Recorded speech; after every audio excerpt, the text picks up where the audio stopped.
How did the internet prevent gory 9/11 Ground Zero photos from appearing online? It's something I wondered about for a while. I know some horrible footage tends to escape online, like the station fire of 2003. Or the Christchurch shootings. But is there some kind of collective task force that prevents these images from getting online? Or removing them? It's a morbid curiosity and not one I mean to indulge. But something I often wonder. I think you're overestimating the amount of visible gore that would have been available to photograph in the first place. Everything was covered in grey dust. There was a long burning fire. And a lot of victims were basically obliterated. So it was more chunks than bodies. To quote one documentary filmmaker that day, "We entered the tower lobby and we saw someone engulfed in flames to our right. I chose not to record them because I thought no one should have to see this." In the aftermath, one of the people that helped cleaning up the debris said you would think that you'd find a lot of office supplies in the rubble, like telephones or other stuff. But nothing. Not a single telephone was seen. It was all grinded to dust, and that's horrific if you think about the people that were still in the buildings. So the gore is in the rubble. They were out there. But this was before what we call social media. So people didn't have a great way to share them. At the time, sharing that would be pasting a URL into an email or forum post. There was no easy share button. That truly helps things go viral. I saw footage of the jumpers hitting the ground. You don't want to see pictures or videos of that, trust me. The media did not publish photos of people after they landed, but they did publish photos of people leaping to their deaths from floors above where the planes hit. They still come into my mind. That and the woman covered in grey dust and just in absolute shock and despair. And the nurses in their PPE broken on the curb when they realized no survivors would be incoming. That's worse than gore to me. But also, to answer the larger question, because legacy media has more class than current shithole media websites. And all we had was legacy media at the time. Most people wanted to get away from it. People weren't milling about except first responders. There weren't cell phones everywhere, so someone would have had to grab an actual camera and go into the dust and debris, which I doubt many people would be willing to do. This whole post makes me feel incredibly old. I assume that if you were at Ground Zero while there were still chunks smeared in the street, you were probably a first responder who knows better than to take photos at emergency scenes when you should be, responding to the emergency. Also, it was over 20 years ago. People didn't have access to a camera 24/7 like we do now. On 9/11, many hospitals in the area began to prepare for an onslaught of patients immediately after the first plane struck, only to slowly realize that the majority of the victims either escaped without a scratch or died at the scene. In other words, there wasn't much gore to be photographed.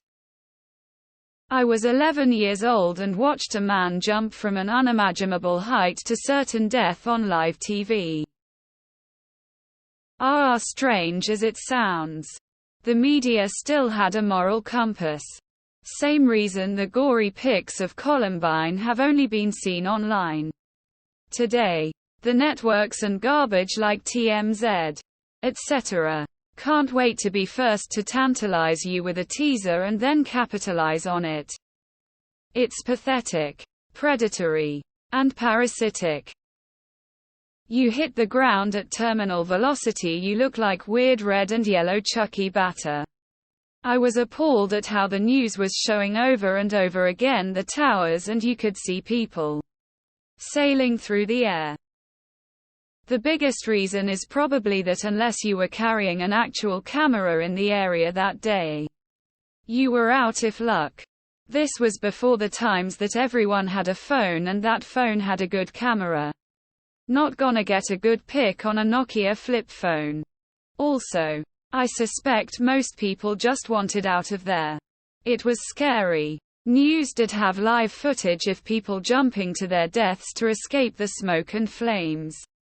It was disturbing and heartbreaking, and most footage shown now doesn't include those moments. Was around back then, so I assume that's where that sort of thing would have ended up.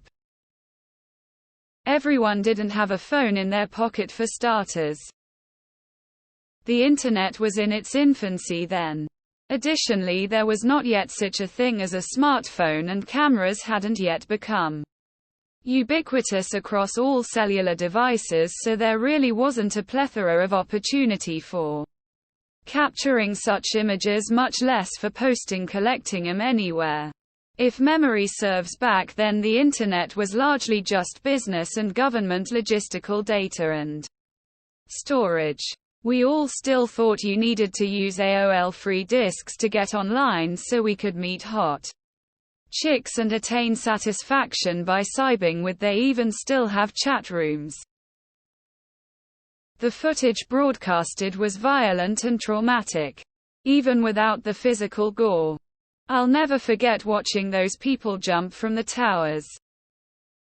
This is so crazy to me that younger generations don't realize we didn't have a camera with us all the time like we do now. In school growing up, the teacher always used to tell us we weren't allowed to use a calculator, because you won't have one with you all the time when you're older. Jokes on them. The first true camera phone was released barely a year before 9/11 and could only hold 20 very low quality images. Also, image sharing was barely a thing and video sharing was almost non-existent. Internet speed was a big part of this. I remember just downloading an MP3 file could take minutes sometimes, compared to now where I'd be able to download hundreds or thousands of those in seconds. Nowadays, it'd be all over Reddit. I'm amazed about the content on the Ukraine war. It doesn't offend me. But sometimes I see stuff and think that I can't believe I'm seeing this. Thankfully, it wasn't recent, where countless people would take videos hoping for the most likes. There were. Most of the carnage couldn't be seen because people were inside the towers and didn't get out. There are videos of people choosing to jump to their deaths instead of burning alive or suffocating. I think you're underestimating the actual scene below the towers during 9/11.